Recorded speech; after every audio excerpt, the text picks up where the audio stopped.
আজ কুচো কাচাদের আবদারে বানালাম ঠেকুয়া। সে ছট পুজো তো কবেই মিটে গেছে, তবু এই ঠান্ডা ঠান্ডা ওয়েদারে বৃষ্টি হয়েছে না, বেশ ঠেকুয়াটা খেতে ভালোই লাগবে। চলো বানাই। এদিকে আবার নারকোলটা শুকিয়ে যাচ্ছিল, বানালে মন্দ হয় না। এমন কিছুই লাগবে না, কই নিয়ে নিয়েছি 2 বাটি আটা আর ওই বাটির হাফ বাটি সুজিটা ঢালতে গেছি আর ভিডিও অফ হয়ে গেছিলো, তুলতে পারিনি।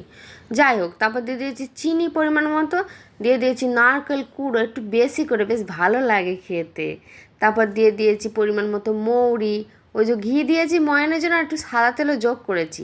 অত ঘি দিলে হয়, পেটেও সবে না। সামান্য পরিমাণে একটু লবণও দিয়েছিলাম। এবার দেখো ময়ান দিয়ে নেবো, হাতের সাহায্যে মেখে নিয়েছি। ওই যে কেমন ভাঙলে ঝুরে ঝুরে হয়ে যাচ্ছে না, তার মানে ময়ানটা তোমার ঠিক হয়েছে। কিছুটা গুড় জলের মধ্যে গুলে নেবো, গুড় জল দিয়ে ভালো করে মেখে নেবো।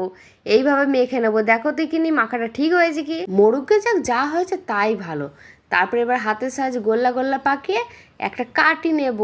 ওই চিকেন স্টিক ওসব করবার জন্য কাটি পাওয়া যায়, ওই স্টিকগুলো নিয়ে এইভাবে ডিজাইন করে নিয়েছি। দেখো তো কেমন হয়েছে ডিজাইনটা। আর ডিজাইন দিয়ে কাজ নেই, মুখে ঢোকালেই সব এবারে পেটে চলে যাবে।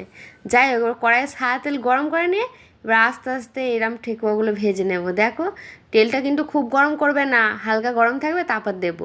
আর লো ফ্লেমে কিন্তু ভাজবে, নাহলে সবাই চুঁয়ে পুড়ে যাবে আর এদিকে ভেতরটা কাঁচা থেকে যাবে। দেখো কতগুলো হয়েছে, সবাই মিলে খাবো একসঙ্গে। আর কতগুলো খাবো, আর সবাই বা কতগুলো খাবে, সে তো চুটকো চাটকারা রেখে দেবো, রেখেও খাওয়া যাবে অনেক দিন।